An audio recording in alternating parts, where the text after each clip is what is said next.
diri sendiri.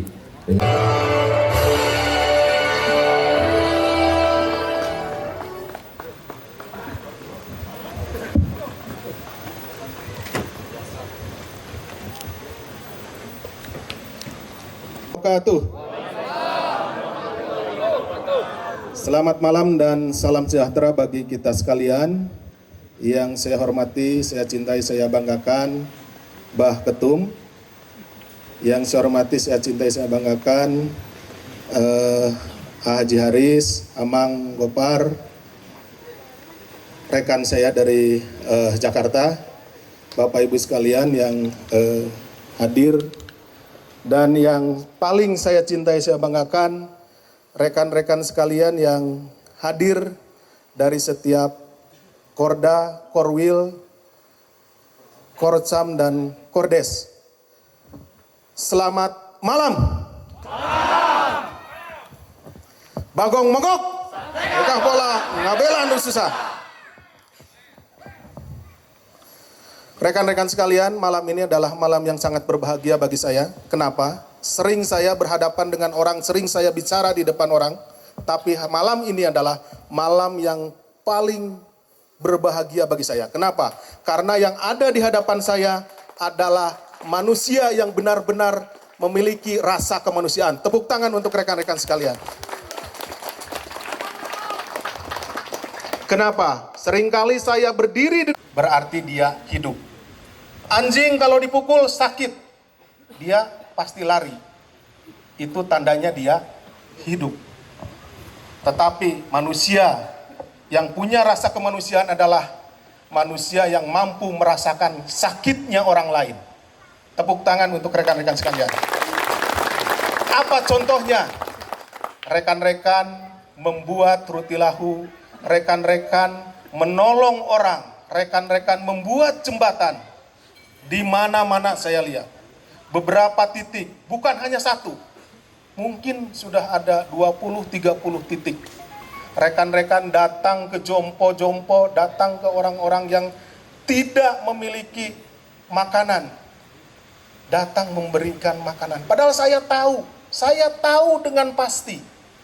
Rumah rekan-rekan juga masih sangat memprihatinkan. Bahkan karena tidak cukup hanya menyalurkan bagian masyarakat. Itu sudah menjadi tugasnya. Tapi harusnya ditambah. Dan itu menjadi kebaikan bagi dirinya. Tadi Abah Ponder menyatakan, saya diminta untuk menyampaikan terkait dengan apa itu bagong-bagong. Yang kuat.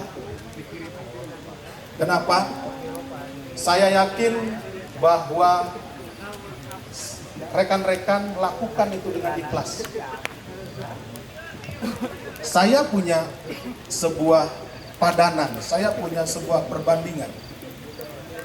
Di kantor polisi, saya pernah bertemu dengan seorang pencuri, di mana dia mencuri emas, ya, yang ada di rumah orang kaya. Rumah orang kaya, emasnya ditaruh di dalam kotak. Kotak itu ditaruh di dalam lemari, lemarinya dikunci.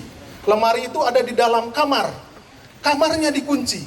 Kamar itu ada di dalam atau ruangan di dalam rumah, rumahnya dikunci. Dan rumah itu dipagari pagar yang tinggi, dan pagarnya juga dikunci, pintunya maksudnya. Kemudian ada pos satpam, di mana satpam itu bisa menangkap. Tetapi karena keinginan yang kuat, karena tekad yang kuat, si pencuri ini berusaha masuk dan berhasil masuk. Dia nekat ngambil untuk keuntungannya. Padahal saya yakin rekan-rekan juga tahu bahwa mencuri itu adalah dilarang. Dan kalau mencuri itu atau pencuri itu ketangkep atau dikerubuti massa, meninggal, saya yakin meninggalnya su'ul khotimah ketika melaksanakan kegiatan yang salah. Olah pemburu tanya, bagong mogok itu situasi di mana hewan bagong yang diburu itu karena dia terluka, ya. Karena biasanya kalau bagong itu takut kalau ketemu dengan orang dia pasti lari duluan. Tetapi karena sering dianggap hama yang sebetulnya adalah tempat hidupnya karena dijadikan ladang oleh kita, dia lalu masuk untuk mencari makan, kemudian kita anggap hama, selanjutnya kita buru, kita berusaha untuk membunuhnya, dan bagong itu atau babi itu kemudian terluka dan dia lari. Ketika dikejar oleh anjing, dikejar oleh pemburu, sampailah dia pada titik di mana di depannya tebing, di kanan kirinya jurang. Tidak bisa dia pergi lagi, tidak bisa dia kabur lagi. Disitulah dia akan mogok, disitulah dia akan berbalik untuk menghadapi si pemburunya. Dengan situasi yang terluka, dia akan melawan sampai titik darah penghabisan. Semangat itulah, semangat melawan sampai titik darah penghabisan itulah yang kita pinjam dari Bagong Mogok itu. Melawan siapa? Melawan ketidakadilan, melawan kesulitan yang ada di masyarakat. Mari kita bersama-sama. Kalau sendirian, satu buah lidi tidak bisa kita gunakan untuk membersihkan halaman. Tetapi ketika ada 100 orang yang membawa satu lidi, akan ada 100 lidi dan akan bisa kita gunakan untuk membersihkan di halaman. Jadi dengan adanya kita bergabung, bersatu,